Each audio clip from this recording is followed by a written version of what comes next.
When you wake up the next morning, the first thing your sleepy eyes focus on is Loki, standing half naked in the middle of the room.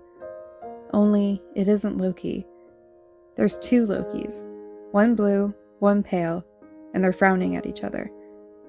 You yelp and scramble back against the head of the bed, and blue Loki turns and crooks his finger at you, the frown still firmly in place.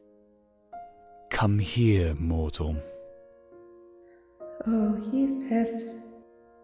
You can hear it in his voice, that overly polite, I'm going to stab you and smile while I'm doing it tone that sends shivers racing down your spine. But it's either get up of your own volition or wait for him to drag you from the bed. So you gingerly climb to your feet and pad over to where he stands. What is that? You whisper. Asgardian Loki, because you don't really know what else to call him, is identically dressed, or rather, undressed. And he looks kind of bored. Bored, but irritated. A double. The chamber has no mirror. Loki snaps, waving your question away as if you were an annoying gnat. Wrapping his long fingers around your arm, he yanks you closer, pointing to his double's neck. Explain this. Blood rushes to your face. That's a hickey? You venture, trying to be hopeful, though the twins' words from the day of the coronation echo in your mind. A mortal pet attempting to mate mark a king? He would snuff you out like a candle. The grip on your arm tightens, because it clearly isn't just a hickey. It's very obviously a bite mark. And bizarrely enough, it's slightly raised from his skin, almost like an old scar. How did you manage this, girl? Were you given something? Have you been caught up in some Stormy Jotner pranks? He gives you a rough shake, and your heart feels like it's about to beat out of your chest. I don't... You falter, lost for words, and you meet his gaze, hoping that your wide-eyed confusion will at least convey your innocence. I don't know. I didn't think I could break your skin. I mean, I didn't break your skin. He's glaring down at you, and your arm is really starting to hurt. Great, another bruise. Except at the moment, you might have a lot more to worry about than accidental bruises. Come on! You plead, desperate for him to see that you're even more baffled by this whole situation than he is. You're basically made of granite. I'm immortal, remember? Oh, I remember. You're hurting me. His hand drops away at once, and the double fades. There is some magic in this, but I cannot tell. Words seem to fail him, and he turns to pace. Do you realize the effort it takes to scar me? Yes! I'm freaked out too, okay? Maybe we should ask the Velvet... No, we are not discussing this with anyone. No one's helped me. I live in a cursed life. Great. You think, feeling a little sullen as you rub the feeling back into your arm. I guess we aren't going to make out this morning then. You really know how to make a girl feel special, you know that? Loki covers his face for a moment or two, pressing his temples. My apologies. It is common for warriors to return from a battle seeking another outlet for their remaining bloodlust. And I should not have used you. It was irresponsible. What the hell is he saying? What is this? Some kind of courtly morning after dismissal? Are you... It won't happen again. Your temper curls in your chest, surprisingly potent. Do you have that speech memorized or something? It might work on some random chambermaid Loki, but it's not going to work on me. I am giving you the benefit of the doubt that this was not intentional. Do you really think it wise to test me now, mortal? He snaps, pointing at the bite mark. You glare at him, biting back words that you'll probably regret later, and he glares right back. I will have one of the twins fetch you. Loki is across the room in only a few long strides, and he pauses by the door for a moment, his back towards you. It would be best to keep your distance. Then he's gone, and you feel the tiniest bit of a crack beginning to form in your heart. Greep eventually comes to get you, but instead of taking you to the hall where you figure everyone else must be gathered, she leads you to a room not too far from the one that you've been staying in with Loki. She seems a little awkward and stiff, and you hope it's just because there are servants and guards in the hall, and not because she's upset with you for some reason. At the moment, you could really use a friend. She practically slams the door closed once you're inside, leaning against it with a heavy sigh. Oh, Inanga, what a day this has been. Is everything okay? I mean, with the king? Is there a reason I'm not... The look on her face is making you anxious, so you trail off, wrapping your arms around yourself. Am I just going to hang out here then? Oh, mortal, I saw it. Oh crap. You're pretty sure you know where this is going, but you decide to play innocent. Saw what? You bit the king.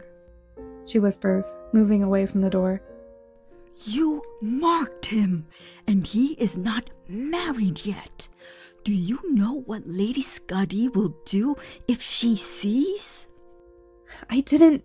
There is no use pretending. I know it was you. The king never smells of any woman but you. I did not even know that the bond would take with a mortal. Her eyes widen suddenly, and you flinch on instinct as she unwinds the scarf you've got wrapped around your neck, pulling open your cloak and tugging at the neck of your tunic. Has he not marked you? What? No! But something flutters in your belly at the thought of his mouth on your throat, and you imagine that you're going to just melt into an embarrassed puddle of goo on the floor. I am baffled by this, Greep declares, still frowning at your bare skin, like she's expecting something incriminating to just suddenly pop up.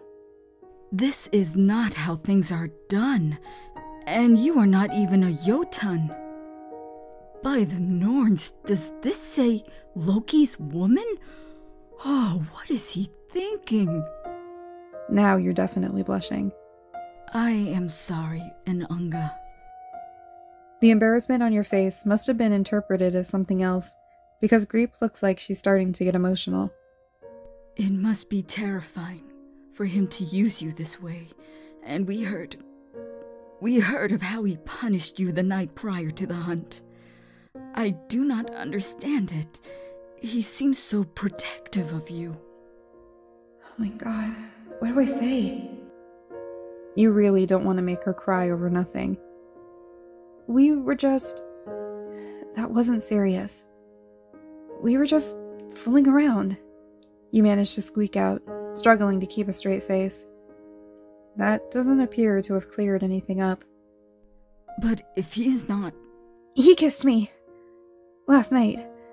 And now he's acting like he wishes he hadn't.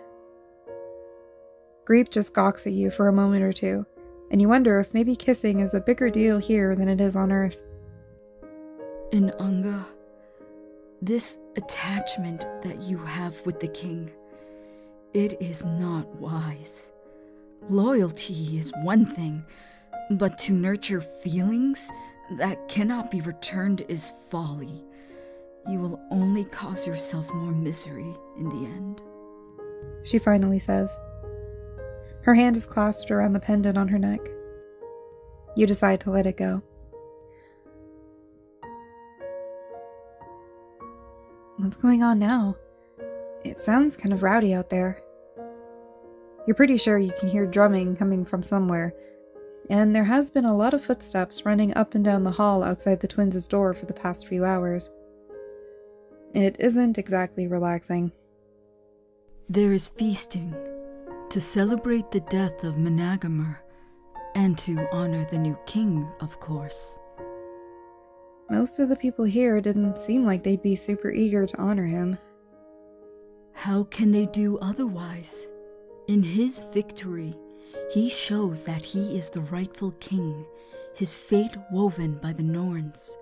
Moreover, the court will wish to integrate themselves with him now, especially as this is the Queen Mother's clan and that of the princes. And he doesn't he want me there?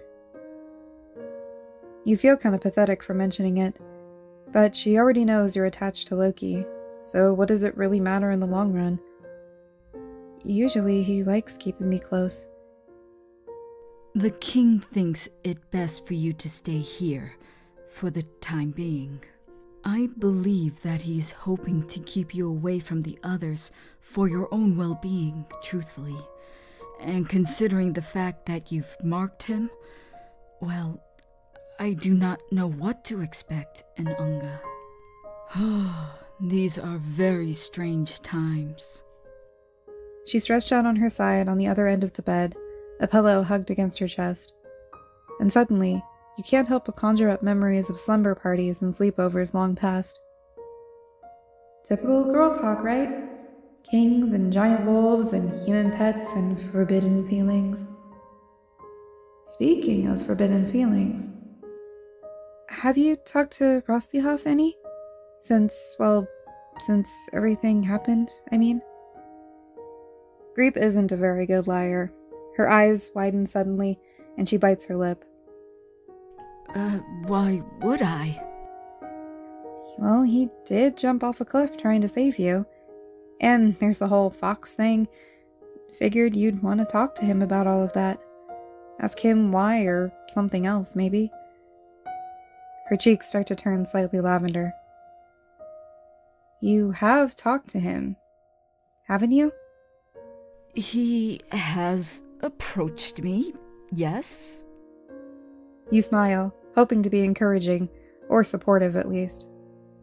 The twins are almost becoming something like friends. It's a little weird, but nice. There's some genuine trust there, and it's something you'd like to nurture. And? Come on, there's no reason not to tell me. I'm the weird little human, remember? No one cares what I know or say anyway. That is not entirely true, as you have the ear of the king himself. But I will tell you this, Unga. The boy vexes me, she replies, rolling onto her back. Definitely getting slumber party vibes. How come? He represents his clan and the honored Volva, yet he completely lacks decorum, and his interest in me is entirely unwarranted. A Stormer Jotnar and a skin changer at that? I cannot imagine what my father would say if he knew, or even Lady Scotty. I do not know how to dissuade him. Why is that such a big deal? I thought all the clans mixed and mingled anyway, for alliances and stuff. There seem to be all kinds of giants in Utgard. The royal court is different, and the enmity between us and the Stormer Jotnar goes back many millennia, rekindled once more when King Lawfate forsook his betrothed and took Gunlod as his queen instead. Wait, he was supposed to marry someone else first? Yes, Queen Farboti had been promised to him. The breaking of that vow led to many centuries of grief for Jotunheim. Jesus, it's like a soap opera. The king causes chaos by running off and marrying the woman he loves instead of the one he's supposed to marry for the good of the kingdom. The girl dies. You still haven't heard how that supposedly happened, but it seems increasingly sketchy. And the original betrothed ends up on the throne. And his firstborn son ends up growing up on a different freaking planet, believed to be dead.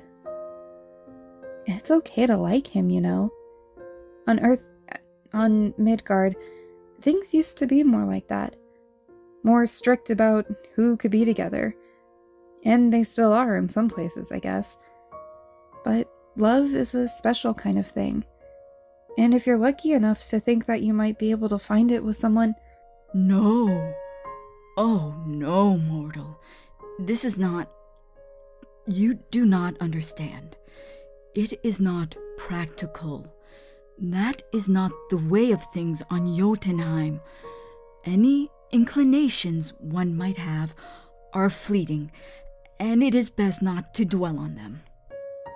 You're lying to yourself, you think, but you keep your mouth shut. How can you talk? It isn't like you're some sort of expert. You're the idiot who made out with a crazy supervillain who once wanted to conquer Earth. You don't exactly have room to call anyone else's priorities messed up. And besides, she's right. You don't understand. How far would the clan really go to keep her from being with the storm giant sorcerer? Maybe you should take a page from Greep's book and reel in your emotions a little. The two of you play some card games, and then you read for a little while. But it's really, really difficult thinking of anything other than Loki, and how much you want to both chew him out and kiss him again. That ass. I saved his life. You think, your irritation mounting as the hours pass. Greep leaves you at some point to bring you food, and as you pace, you realize that you feel more like a prisoner now than you have at any point thus far, even including when he first dragged you out of that cave and you realize that you were stuck on real-life Hoth for the foreseeable future. By the time you've eaten, you feel like you're about to lose your mind. Hey Greep, it's pretty late now, isn't it? Can I go back to Loki's room to wait for him? Frowning, she puts her book aside. I do not think... And then you can spend some time with the others, you hurry to say. And, you know, he always wants me around when he's sleeping, so I'd much rather just go to sleep there. Plus, there's guards and stuff, so I'll be safe. To be perfectly honest, you aren't entirely certain about that last bit. But you do want to be there whenever he gets back from the celebrations. Maybe he'll have cooled off a little and the two of you can sit down, or cuddle up, and figure out this whole mate marking thing. Maybe you'll actually get an apology from him storming off in the morning like he's ashamed of you. Well, I suppose that is true, but you do not wish to have company?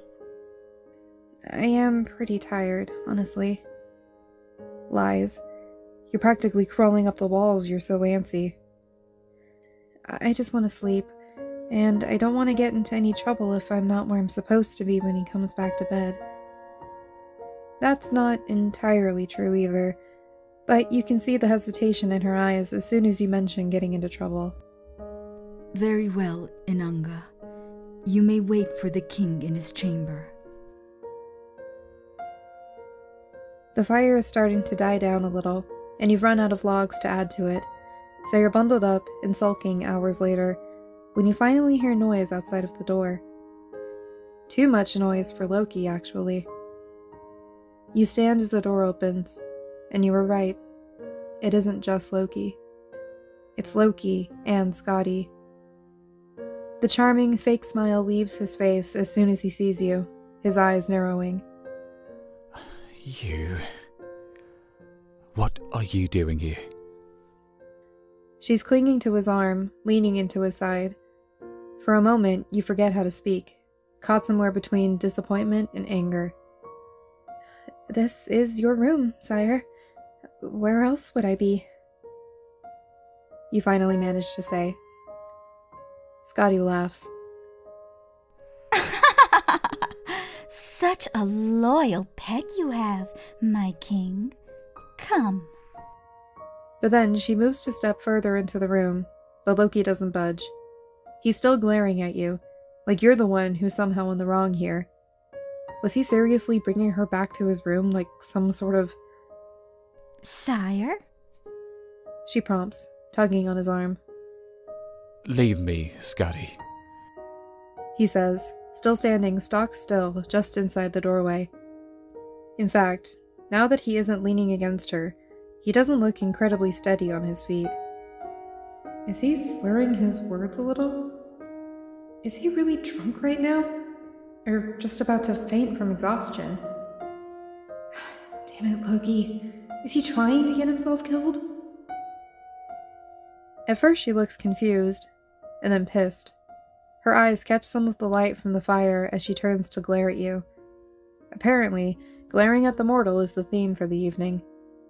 Sire, I do not mind if the mortal... I said leave, Lady Skadi. I am in no mood for company. Of course. She nods in the barest hint of a bow, and then all but storms out of the room, and Loki pulls the door closed behind her, bolting it shut. For another moment or two, he doesn't move. Loki looks almost small as he stands there, the blue fading from his skin, revealing just how bruised and marred he remains from his battle with the wolf. His arm is still bandaged too, which must mean that he hasn't actually been able to heal himself. That's probably why you're still basically freezing too. He's just making it all up as he goes along. What was that? You ask, your voice a little more wobbly than you like.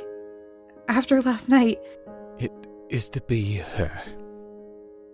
He interrupts, his face surprisingly forlorn, though the expression only slips for a moment or two. My queen. Waving you away, he moves towards the bed, where he collapses with a tired sigh. Your heart stops. It's official? Might as well be. Her clan is large and well-connected. Her father is wildly rich. And placating the Skugga will ensure that at least a few less knives will be aimed at my back. His forearm drapes across his eyes, and as you go to kneel on the bed by his side, you notice that there are bruises mottling his ribs too. Things must have been going pretty rough with Magnamar before you showed up. It will be declared soon enough. Might as well get it over with. You peer down at him in the dim light, your heart still racing. There's anger there, of course, but mixed in with it is an odd urge to protect him. The collar of the leather vest he's wearing is covering his neck, and you tug it out of the way as he moves his arm, meeting your gaze. So, that's still there? You say. Loki just watches you, and you tell yourself that you're probably more than a little crazy as you throw your leg over his hips and straddle him. Sending up a prayer to anyone who's listening. Let's hope he doesn't finally kill me. What are you doing? Yeah, what are you doing? Being your human pet, I guess. You're poised so stiffly that he could probably breathe on you and you'd fall over. Why did you decide to do this again? But you can't look away from the mark on his neck. And so you lean down and kiss him. Only once, softly, and your fingers trail along his throat, brushing over the barely raised lines that your teeth have left on his skin. You can feel his breath catch, his body tense, and you manage to pull yourself away from his lips. Stop, he says, his irises bleed into crimson, but he says it in an odd whisper, and his eyes flutter closed. So you continue tracing over the raised lines with your fingertips. I said stop, wench! Now it's a snarl, and he snatches your hand away.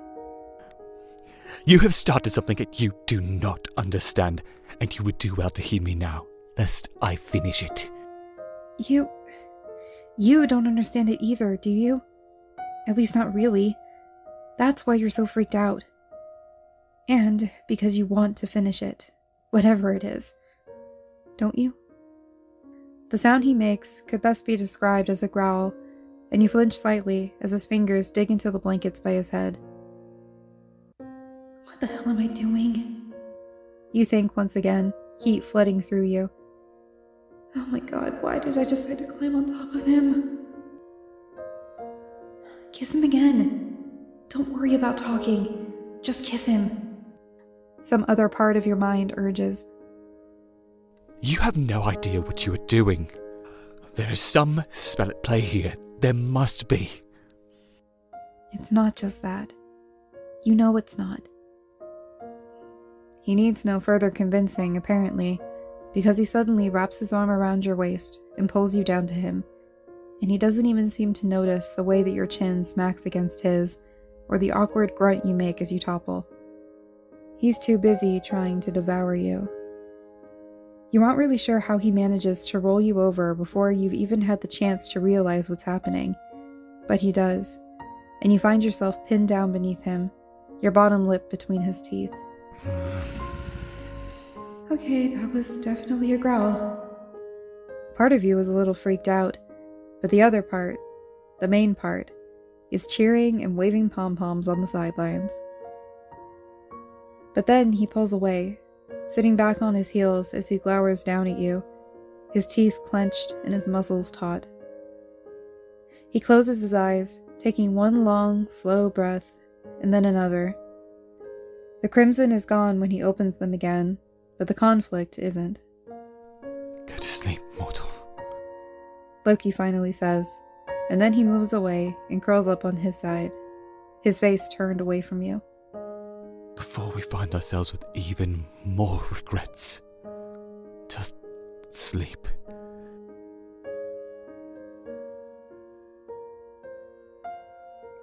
You stay awake for a good chunk of the night, long after Loki's fallen asleep beside you. There's one word that keeps circling around in your head over and over and over, and that word is regret. What is it, exactly, that Loki regrets? Keeping you alive, maybe? Taking over Jotunheim? Trying to take over Earth? Or is he just ashamed that he's slumming it up with a mortal, showing some of the most vulnerable parts of himself to someone he considers inferior? Does he consider you a downgrade? Not up to his standards? No, you don't think that's it. You tell yourself that it's not. It doesn't make sense. Is it the loss of control? The confusion? That seems more likely. He makes a sleepy, satisfied hum when you wrap yourself around him, and you tell yourself that he's right. You should just go to sleep. There's no point in torturing yourself like this, and as fickle as Loki seems to be, well, who knows what tomorrow will bring. Tomorrow brings monotony. You're bundled back into your sleigh before the cold sun of Jotunheim has even managed to fully drag itself over the horizon, and the caravan sets out for the return journey to Utgard, with surprisingly little fanfare.